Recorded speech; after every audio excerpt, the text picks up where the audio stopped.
அடர்ந்த காட்டில் ஒரு காகம் வாழ்ந்து வந்தது. அது தன் வாழ்க்கையில் மிகவும் மகிழ்ச்சியாக இருந்தது. ஆனால் ஒரு நாள் அது ஒரு அழகான வெள்ளை நிற அன்னத்தை பார்த்தது.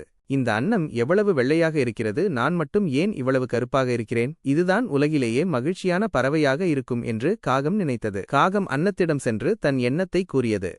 அதற்கு அன்னம், நானும் அப்படிதான் நினைத்தேன், ஆனால் 2 நிறங்கள் கொண்ட கிளியை பார்க்கும் வரைதான். கிளிதான் மிகவும் அழகானது என்றது. காகம் கிளியிடம் சென்றது. கிளி சொன்னது, எனக்கு 2 நிறங்கள்தான், ஆனால் பல நிறங்கள் கொண்ட மயிலை பாருங்கள், அதுதான் மிக அழகு. கடைசியாக காகம் மிருகக்காட்சி சாலையில் இருந்த மயிலிடம் சென்றது.